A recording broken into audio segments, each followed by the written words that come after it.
नमस्कार साथियों, मैं सौरभ आपका स्वागत करता हूं। आज की सुर्खियों में हम देखेंगे कि एक बड़ी चर्चित सुर्खियां हो रही है जो लोकसभा स्पीकर को लेकर।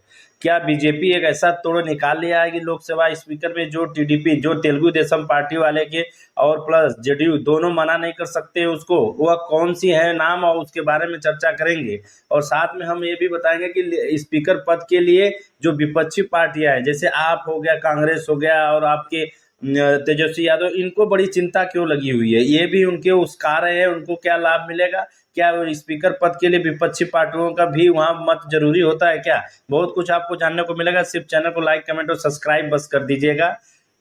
चलिए मैं आपको समझाता हूँ कि यह इनका तोड़ निकाला कैसे गया है। जैसे टीडीपी पार्टी का आपको मैं एक नाम आया है डी पुंडेश्वरी। डी पुंडेश्वरी है कौन, यह देखिए। फिलहाल अभी इनके बारे में इतना जानकारी जान ली कि ये बीजेपी का जीती हुई सांसद है इस समय आंध्र प्रदेश से। लेकिन आप एक बीजेपी की सांसद के अलावा इनका कनेक्शन कैसे टीडीपी पार्टी जो चंद्रबाबू नायडू से कैसे, आप समझिए। देखिए इनके ससुर जो थे, इनके ससुर एनटीआर, आप जानते हो कि फिल्म स्टार जो थे एनटीआर, वो बाद में मुख्यमंत्री बने थे।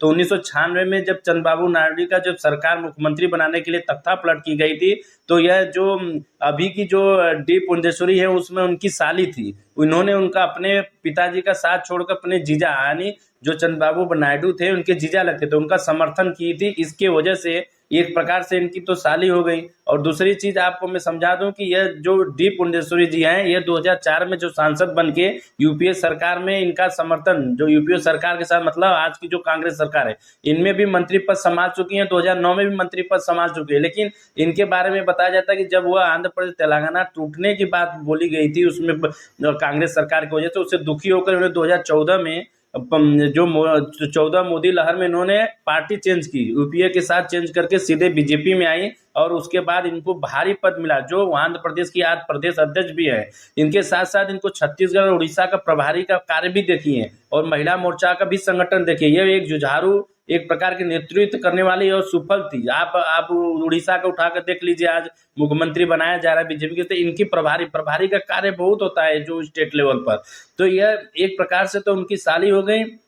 और दूसरी, बीजेपी इनका नाम क्यों दे सकता है, इसलिए दे सकता है कि टीडीपी मना नहीं कर सकता। एक प्रकार से उनके पॉलिटिक्स जो दबाव बनने की टीडीपी के ऊपर से, वो मना नहीं कर सकता कि नहीं इन्हीं को रहने दीजिए। बाकी जेडीयू का तो देखा जाएगा अभी जेडीयू का क्या विचार है। और एक साथ मैं आपको ये बता दूं कि ये जो विपक्षी पार्टी है उसका क्यों रहे, उसका इसलिए इनके कोई मतलब लोकसभा स्पीकर का जो होता है, देखिए आपको बता दें, अविश्वास प्रस्ताव अगर सरकार के विरोध में लाने के लिए विपक्ष तैयारी करेगा तो वो हटा सकता है, मतलब टेबल से मना कर सकता है, नहीं नहीं अभी नहीं ला सकती। जैसे सुषमा स्वराज जी ने बीच में हटा दिया था, 14 से 19 के दौर में आने नहीं दिया था।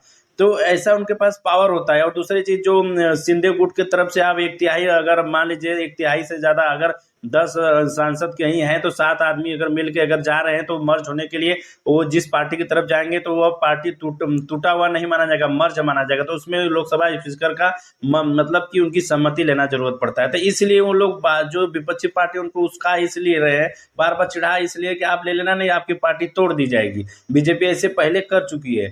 तो ऐसे इसलिए उनको बोला जा रहा है कि अगर ऐसे करेंगे तो इनके मतभेद होगा, ये दोनों पार्टी घूम के आएंगे तो हमारी सरकार बन जाएगी।